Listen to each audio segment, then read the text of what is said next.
Hello class 8, क्या हाल चाल है? कैसे हो भाई? परीक्षा की तैयारी कैसी चल रही है? आई होप बहुत बढ़िया परीक्षा की तैयारी आपकी चल रही होगी। आप लोग लगातार सभी सब्जेक्ट्स की लास्ट मिनट रिवीजन सीरीज से एकदम बढ़िया अपने सिलेबस को कवर कर रहे होगे। उसी प्रोस्पेक्टस में आज मैं आपके लिए लेकर आ गया हूं लास्ट मिनट रिवीजन सीरीज में समास और समास विग्रह। जैसा कि मैंने संधि पढ़ाई थी पिछली क्लास, तो आपने सभी ने लगभग कमेंट किया था कि सर नेक्स्ट वीडियो समास का। तो आपके लिए पीडब्ल्यू क्लास 8 यूट्यूब चैनल पर समास और समास का विग्रह आ गया है। मैं हूं आशीष, आपका हिंदी मेंटोर। आपको पढ़ाऊंगा क्या आज हिंदी में? समास और समास विग्रह। टॉपिक्स टू बी कवर्ड में सेम चीजें हैं। हम लोग सबसे पहले पहुंचेंगे समास में। जैसा कि मैंने आपको पहले पढ़ाया है संधि, संधि में हमने दो अक्षरों का, दो अक्षर यानी दो वर्णों का मेल करवाया था। उसी प्रकार से समास भी होता है। इसमें हम दो शब्दों का मेल करवाते हैं, उसी को समास कहते हैं। बहुत आसानी से और बहुत सहज भाषा में आपको समझना है। समास क्या है? दो शब्दों का मेल हो गया, उसमें एक पूर्व पद होता है, एक उत्तर पद होता है। दोनों का जब आपस में मेल हो जाता है तो वही समास हो जाता है, और उसी को जब अलग अलग करते हैं तो वो समास विग्रह हो जाता है। अब इसके कितने प्रकार हैं, इसकी डिफिनेशन क्या है, इन सारी चीजों को हम समझने का प्रयास करेंगे।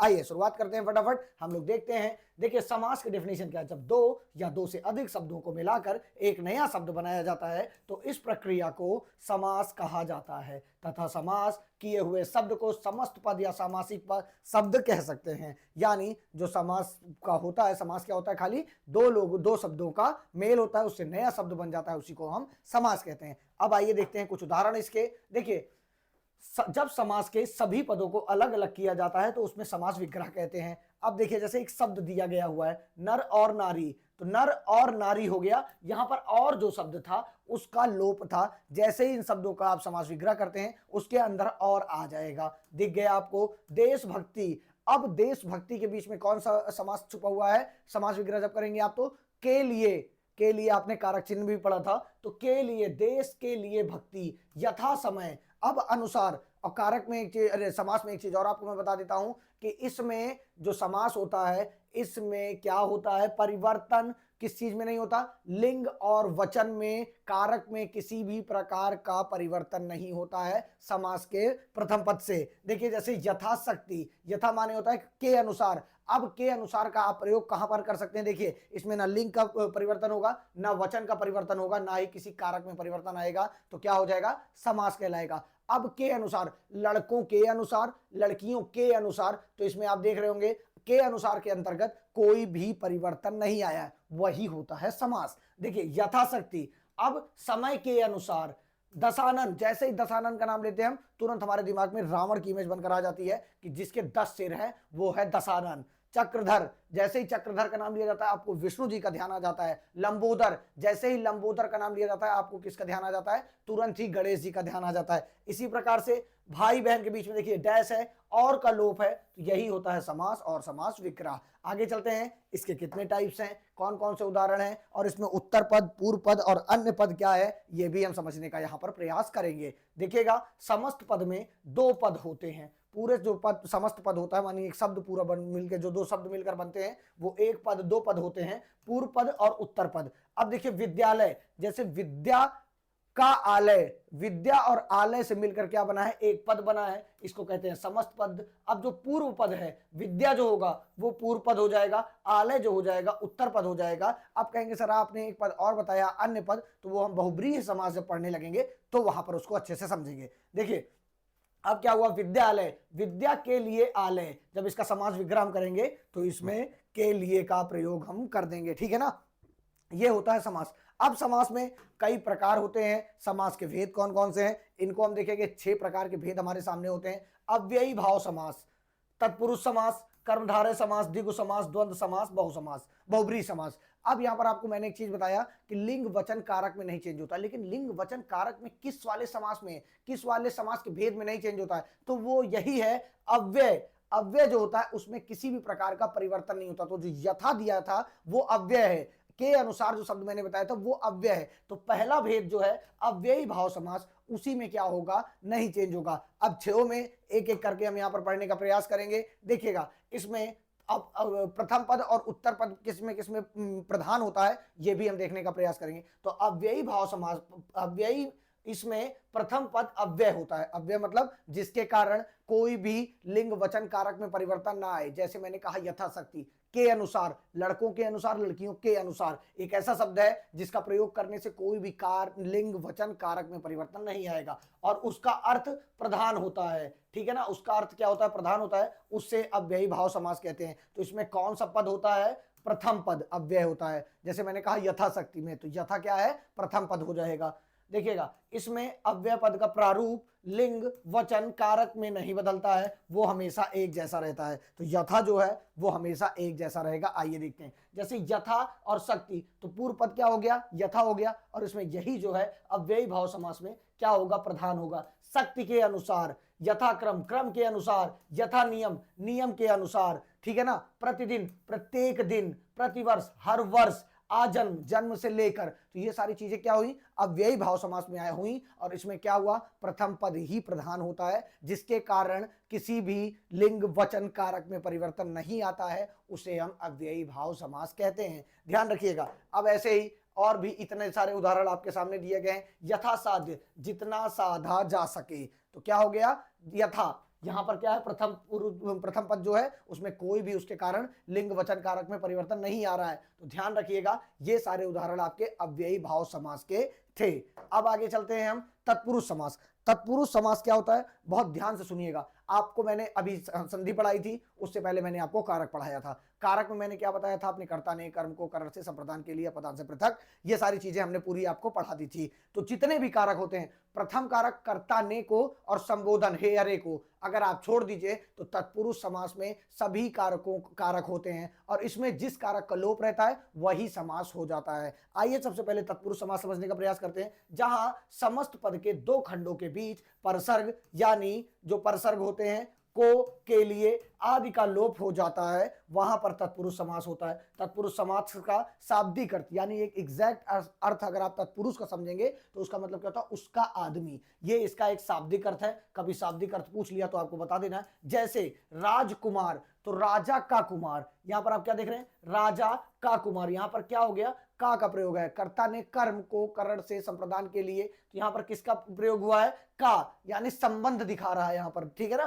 ध्यान रखिएगा, यहां पर कुमार जो है वो प्रधान है, और तत्पुरुष में मैंने क्या कहा? जो सेकंड होता है, उत्तर पद होता है, वो प्रधान होता है। याद रखिएगा इस चीज को। यहां पर कुमार क्या है? वो कुमार जो है वो प्रधान है। इस समास में दूसरा शब्द प्रधान होता है। इस शब्द को अंडरलाइन कर लीजिएगा और ध्यान से याद रखिएगा कि तत्पुरुष में क्या होता है? द्वितीय पद प्रधान होता है, और अव्यय में जो होता है प्रथम पद प्रधान होता है। इसकी बनावट में दो शब्दों के मध्य के कारक चिन्ह का, के, को के लिए, की, से, में पर का लोप होता है। यानी खाली पहला कर्ता ने को छोड़ दीजिए और संबोधन है यारों को छोड़ दीजिए, तो जितने भी कारक चिन्ह हैं इनमें जब यूज किया जाता है या समास विग्रह जब इनका होता है तब उसमें दिखाई देता है, अन्यथा मेन शब्द में समस्त पद में इसका लोप रहता है। इसके कितने प्रकार हैं? अब तत्पुरुष समास के कितने प्रकार हैं? तो 6 भेद यहां पर आएंगे। कौन कौन सा? आइए देखने का यहां पर हम प्रयास करते हैं। देखिए, अब जिस भी कारक का प्रयोग होगा वही तत्पुरुष समास आ जाएगा, चाहे कर्म ने, करण से, जिस भी तत्पुरुष कारक चिन्ह का प्रयोग होगा वही तत्पुरुष समास हो जाएगा। जैसे कर्म ने, कर्म कर्ता ने कर्म को, तो ये क्या हो गया? जहां पर भी को का प्रयोग होगा वो क्या हो जाएगा? कर्म तत्पुरुष समास हो जाएगा। जैसे देशगत, देश को जाने वाला, यानी देशगत क्या हुआ? देश को जाने वाला। ग्रामगत यानी गांव को जाने वाला।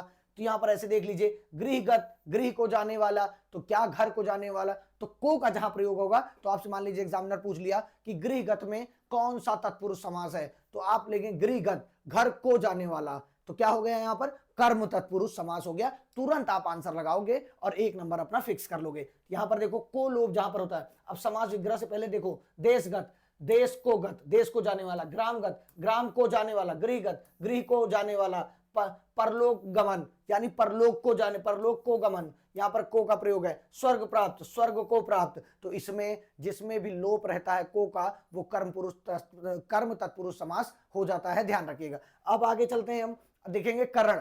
अब कर्ता ने कर्म को, करण में कौन सा कारक चिन्ह आता है? से आता है। एक बार यहां पर ये भी आपका रिवाइज हो जाएगा, तो से हो गया यहां पर। अब मुंह मांगा, मुंह के मांगा नहीं होगा। तो जैसे आप मुंह मांगा शब्द एग्जामिनर पूछता है क्वेश्चन, या कोई भी पूछता है, मुंह मांगा में कौन सा तत्पुरुष समास है या कौन सा समास है? तो कर्ता ने कर्म को करण से, मुंह से मांगा, मुंह से मांगा, ठीक है ना। गुरुकृत, के द्वारा कृत, गुरु के द्वारा किया गया।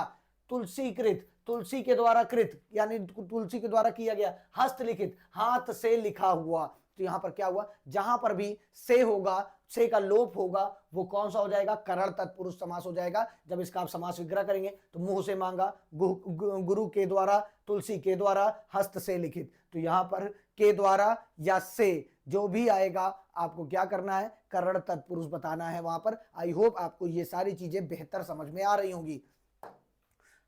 अब देखिए संप्रदान के लिए, जैसे ही आप संप्रदान देखेंगे तो यहां पर क्या हो जाएगा, संप्रदान में कौन सा कारक होता है, के लिए हो जाता है। तो यहां पर आपको देखना है। अब क्रीड़ा क्षेत्र यानी खेलने का मैदान, खेलने के लिए क्षेत्र, तो क्या हो गया, जैसे ही के लिए का लोप हुआ तुरंत आपको समझ जाना है संप्रदान तत्पुरुष समास यहां पर है, क्योंकि इसमें क्रीड़ा के लिए क्षेत्र, क्रीड़ा से नहीं होगा तो यहां पर क्रीड़ा के लिए क्षेत्र, तो ये कौन सा समास हो जाएगा, संप्रदान तत्पुरुष समास हो जाएगा। यज्ञशाला, यज्ञ के लिए शाला जो भी बनती है वो क्या हो गई, यज्ञशाला। देश के लिए भक्ति, देशभक्ति शब्द अगर समस्त पद आया तो उसका समास विग्रह जब आप करेंगे तो देश के लिए भक्ति हो जाएगी, इस चीज को ध्यान रखिएगा।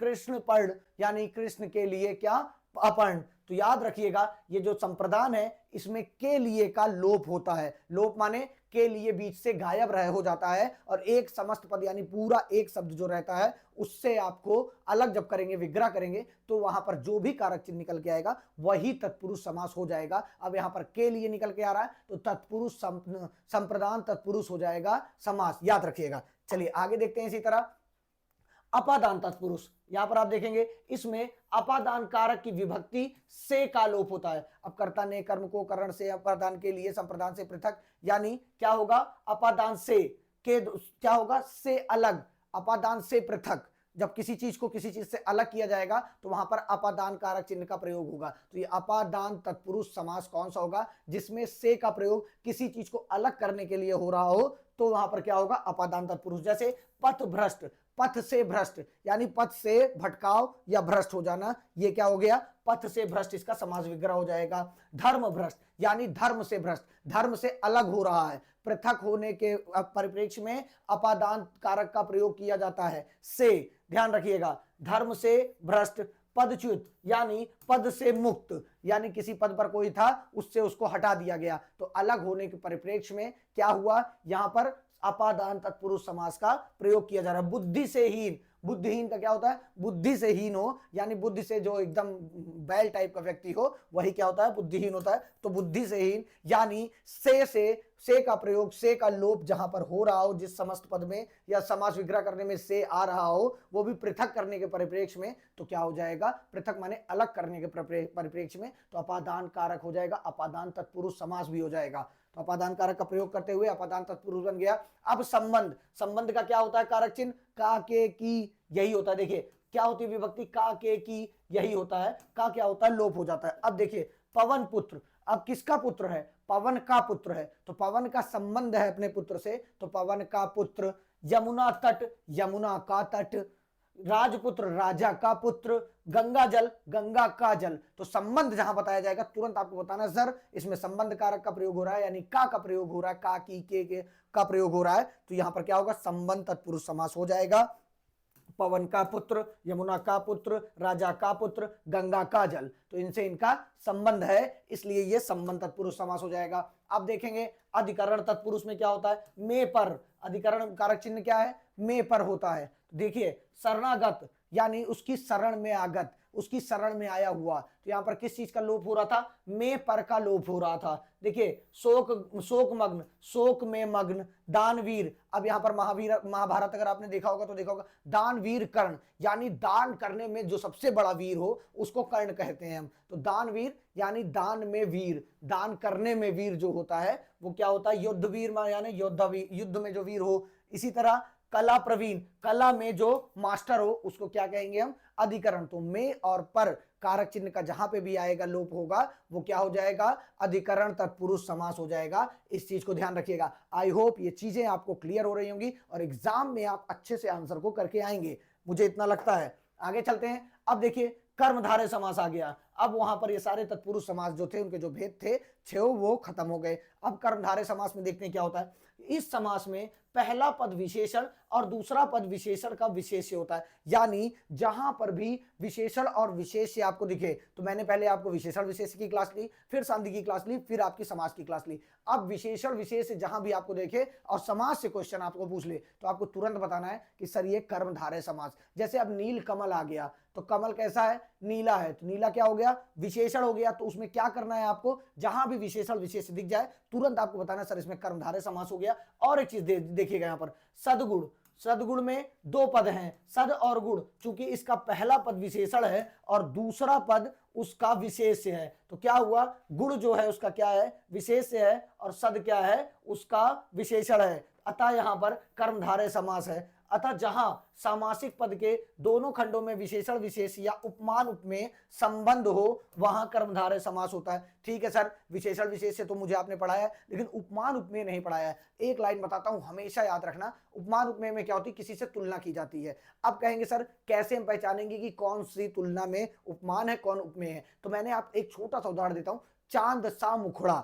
अब किससे कंपैरिजन हो रहा है, पुराना। एक चीज याद रखिएगा, जो पुराना होगा उसको उपमान कह देंगे, जो नया होगा वो क्या हो जाएगा, उपमेय हो जाएगा। तो चलो कमेंट सेक्शन में बताओ, चांद पुराना है कि किसी का मुखड़ा, चांद सा मुखड़ा। जहां पर किसी का तुलना की जा रही, किसी से बताया जा रहा है, किसी से कंपेयर किया जा रहा है, तो उसमें क्या होगा, उपमान उपमेय। तो उपमान क्या होगा, पुराना। चांद से पुराना मुखड़ा तो नहीं हो सकता, पहले चांद आया होगा तब मुखड़ा है। तो उपमान, कोई भी जो पुरानी चीज होगी वो उपमान में चली जाएगी, और उपमेय कौन सा होगा, नया हो जाएगा। और इसमें क्या होता है, तुलना होती है। तो अब उपमान उपमेय कहीं आया तो तुरंत आपको बताना सर ये कर्मधारय समास होगा। अब देखिए विशेषणवाचक क्या है, नील कमल यानी नीला कमल। अब कमल की विशेषता क्या है, नीला है वो, तो ये क्या हो गया, विशेषण हो गया, और कमल क्या हो गया, विशेष्य हो गया। तो जहां पे भी आपको अगर ऐसा विशेषण विशेष्य दिखता है, आपको तुरंत बताना है कि सर ये तो कर्मधारय समास था। जैसे इसी देख लीजिए, महाराजा, महान राजा, नृ सिंह यानी नरों में सिंह के समान। अब सिंह से तुलना हो रही है, सिंह पुराना है, और नरों से तुलना हो रही है, नरों में सिंह के समान। तो उपमान उपमेय का प्रयोग यहां पर किया गया है, ध्यान रखिएगा। अब देखिए द्विगु समास, इसके नाम से आपको द्वि माने क्या होता है, द्वि माने क्या होता है आपको बताना है।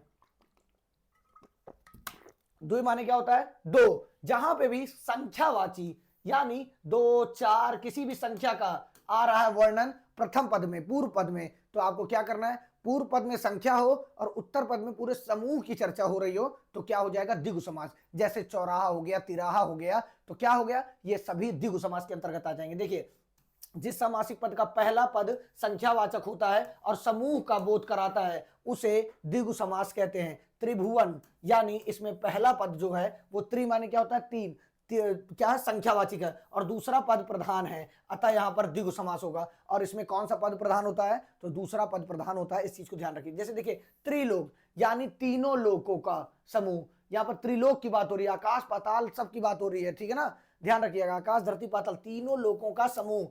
चौमास 4 माह का समूह, 4 मासों का समूह, समूह की बात हो रही है और संख्यावाची है, तो आपको बिना देखे, बिना सोचे, बिना समझे बता देना है कि सर ये तो द्विगु समास है। एग्जाम में आपको 1 सेकंड के अंदर अगर आपने क्लास लिए तो आप तुरंत लगा दे जाओगे, क्योंकि यहां पर संख्यावाची है, ठीक है ना। नवरात्र, नवरात्रों का समूह, यानी जिसमें 9 रात्र भी है, 9 माने संख्या हो गई, और 9 रात्रि है, तो रात्रि नवरात्रि के समूह बन गया, तो ये क्या हो गया, तुरंत के तुरंत आप पहचान गए सर ये तो द्विगु समास होगा, इसमें तो कोई दिक्कत की बात ही नहीं है। अब यहां पर द्वंद्व समास, यहां पर आपको देखना है कि इस समास में पहला और दूसरा पद, देखेंगे इस समास में पहला और दूसरा पद दोनों प्रधान होता है, दोनों पदों को मिलाते समय और शब्द का लोप कर दिया जाता है। यानी जब पहला और दूसरा प्रधान हो और शब्द का लोप हो, तो क्या हो जाता है, वो आपका द्वंद्व समास हो जाता है। जैसे पहले और देख लो, जिस समास में दोनों पद प्रधान हो अथवा विग्रह करते समय दोनों पदों के बीच और, तथा, एवं, या आदि का प्रयोग हो, तो उसे द्वंद्व समास कहते हैं। जैसे पाप पुण्य, अब पाप और पुण्य आप कहते हैं ना, लेकिन लिख देते हैं अगर पाप डैश पुण्य, तो ये क्या हो जाता है, पाप और पुण्य कहा जाता है। छोटा और बड़ा, तो छोटा डैश बड़ा लिख देते हैं, ठीक है ना। देखिए राजा रंक, क्या हुआ, राजा और रंक हो जाएगा। गंगा यमुना, गंगा और यमुना। जैसे ही इन तरीकों का आप पद देखते हैं या इस तरीके का शब्द देखते हैं, तो आपको क्या बता देना है कि सर ये तो द्वंद्व समास है, क्योंकि आपने बताया था इसमें पाप भी प्रधान है और पुण्य भी प्रधान है, यानी दोनों पद प्रधान है और इसके बीच में और का प्रयोग हो रहा है, तो ये सर द्वंद्व समास हो जाएगा, इसमें तो कोई दिक्कत की बात ही नहीं है। आई होप ये भी आपको क्लियर हो गया होगा। नहीं हुआ होगा तो बताइएगा कमेंट सेक्शन में। और अगला टॉपिक आप कौन सा चाहते हैं ये भी कमेंट सेक्शन में करके बता देना। आपने संधि में लिखा था समास, ये देखो समास मैंने आपके लिए लेकर आ गया हूं, ध्यान रखिएगा। अब बहुब्रीहि समास देखिए, मैंने कहा था पूर्व पद, उत्तर पद और अन्य पद, तो बहुब्रीहि समास खाली वही इतना है जिसमें किसी अन्य की बात हो रही हो। जैसे मैंने वहां पर शुरू में बताया था आपको चक्रधर, लंबोदर, तो लंबोदर में ना प्रथम पद लंबा और उदर ये दोनों इंपॉर्टेंट नहीं है। और प्रधान कौन सा हो जाएगा, गणेश, लंबोदर का नाम लेते ही गणेश आ जाए, चक्रधर माने विष्णु जी याद आ जाते हैं, ठीक है ना। नीलकंठ यानी शिव जी, जिसका नीला है कंठ, तो यहां पर आपको किस चीज का ध्यान रखना, किसी थर्ड का जो प्रधान है, अगर कोई तीसरी अन्य पद प्रधान आता है तो वो बहुब्रीहि समास हो जाता है। बस इतना दिमाग में ध्यान रखना। अब थोड़ा सा समझा दूंगा, इससे समझ जाओगे। इस समास में कोई पद प्रधान नहीं होता है, वह अपने पदों से अलग किसी अन्य संज्ञा का विशेषण होता है। जैसे लंबोदर का अर्थ है गणेश, इस शब्द में लंबा और उदर दोनों पद अप्रधान हो गए हैं और इसमें अन्य शब्द गणेश की प्रधानता हो गई है। इसी प्रकार अन्य उदाहरण देख सकते हैं आप, चक्रधर यानी चक्र को धारण करने वाले अर्थात विष्णु जी, तो पहला पद दूसरा पद निरर्थक हो गया, किसी तीसरे पद की प्रधानता यहां पर आ गई है। चंद्रशेखर यानी चंद्रशेखर कौन, जिसके शिखा पे यानी कौन हो, जिनके मत्थे पर क्या हो, चंद्र विराजमान हो, तो ऐसे कौन है, शिव जी हैं। जैसे ही चंद्र चंद्र है शेखर पर जिसके अर्थात शिव। अब इसके बाद देखेंगे चतुर्भुज यानी चार भुजाएं हैं जिसकी अर्थात विष्णु जी, और पीतांबर पीला है अंबर जिसका।